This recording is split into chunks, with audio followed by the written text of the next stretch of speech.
Bagi warga Jakarta, DPRD Provinsi DKI Jakarta telah menyepakati sejumlah program prioritas, termasuk salah satunya adalah Sekolah Gratis Jakarta yang akan berlaku pada Juli 2025.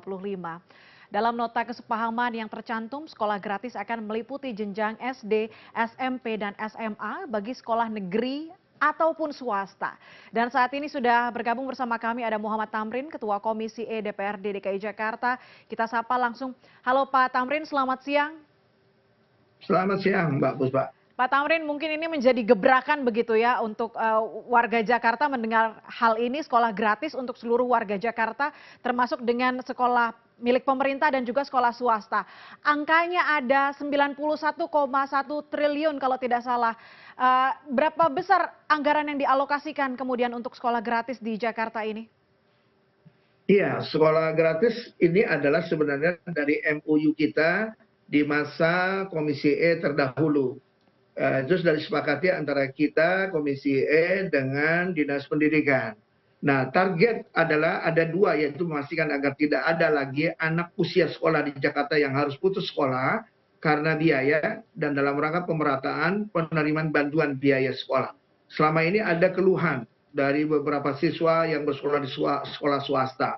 Dari keluarga kurang mampu yang harus membayar sekolah karena tidak mendapatkan KJP plusnya, Mbak. Jadi sekolah gratis negeri dan sekolah swasta diharapkan dapat mengatasi permasalahan tersebut karena carut marutnya setiap ada ada PPDB itu yang jadi persoalan yang mencuat di Komisi E. Demikian, Mbak. Baik. Kalau bagaimana kemudian anggarannya, Pak Tamrin?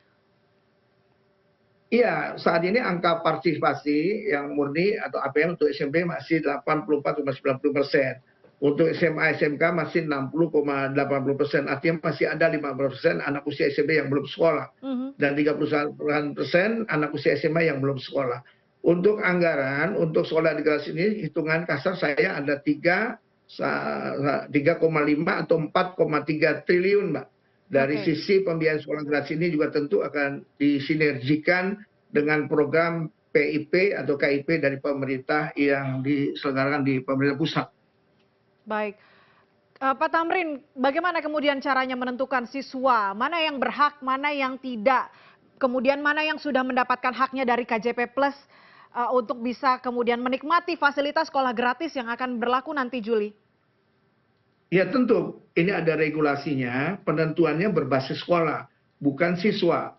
Jadi tidak semua siswa yang bersekolah di sekolah negeri akan digratiskan. Sementara untuk sekolah swasta bisa sekitar 50% sampai 70% dari total sekolah yang ada di DKI Jakarta, termasuk madrasah yang digratiskan. Semua siswa yang masuk kriteria sekolah gratis akan berhak mendapatkan program sekolah gratis. Tentu ini juga dilihat dari SPP dan UP-nya. SPP-nya adalah biaya sekolahnya, kemudian dengan uang pangkal yang sudah ada. Tentu ini ada grid-nya, ada skalanya, mana yang bisa dimasukkan di proses dan digratiskan, gitu, Mbak. Seperti apa kriterianya? Apa sudah menggodok klasifikasinya sekolah swasta mana yang berhak mendapatkan hak ini? Ya tentu ini ada klasifikasinya yang akan didiskusikan, yang akan dikomunikasikan lebih lanjut lagi dengan Dinas Pendidikan. Kita perlu kalau masalah anggarannya bisa kerjasama dengan BPKD, bisa dengan Bapeda untuk bisa membuat sekolah swasta ini menjadi gratis. Dan ini kan amanah undang-undang, ya ini menjadi bagian bahwa mencerdaskan kehidupan bangsa. Jangan sampai daerah yang menjadi daerah khusus ibu kota Jakarta sampai saat ini masih DKI tentunya, sampai masih ada di kota global ini yang ada masyarakat Jakarta yang tidak bersekolah. Ini menjadi perhatian kita. Nah ini untuk kalau ditanya berapa banyak sekolah yang diproyeksikan, itu sekitar 3.320 sekolah swasta, termasuk madrasah di dalamnya. Karena madrasah ini kan warga Jakarta, bayar pajak yang sama, jadi tidak boleh ada dikotomi antara sekolah negeri dengan sekolah madrasah. Nah ini yang sekitar 70% dari 2.300 sekolah swasta yang akan digratiskan. Nah sekolah swasta yang dikasih adalah sekolah yang siswanya berasal dari kalangan menengah bawah. Jadi kan ini ada sekolah swasta. Tentu sekolah swasta yang sifatnya misalnya Islamic Global School, ada Lab School, ini tentu tidak digratiskan. Karena memang dilihat dari SPP dan UP-nya kan mereka sudah ada di atas.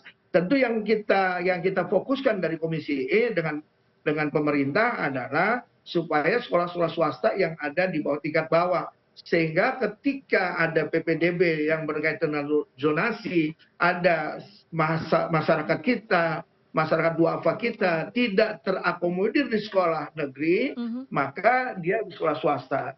Kalau kemarin tahun-tahun sebelumnya di sekolah swasta itu harus bayar segala macamnya sehingga ini ada reaksi dari masyarakat yang lain, maka hari ini realnya kita samakan, kita padukan supaya di sekolah swasta ini menjadi bagian orang yang bisa berhak pula di dalam menerima pendidikan untuk mencerdaskan kehidupan bangsa. Begitu, Mbak. Yang kemudian menjadi kekhawatiran banyak pihak, ini kan kebijakan baru. Bagaimana kemudian memastikan transparansinya, akuntabilitas pengelolaan anggaran untuk program sekolah gratis di Jakarta yang angkanya begitu besar, Pak Tamrin? Iya, kita di DPRD tentu kita akan bersama-sama membahas persoalan ini dengan dinas pendidikan yang terkait, Mbak. BPKD dan Bappedas sejak tahap perencanaan dan persiapan program sekolah. Sekolah gratis ini termasuk dari sisi kesiapan anggaran, kriteria yang digunakan, mekanisme penyaluran, dan juga pelaporannya. Ini penting transparansi ini yang bisa dikemukakan di publik supaya publik bisa mendapat informasi yang jelas.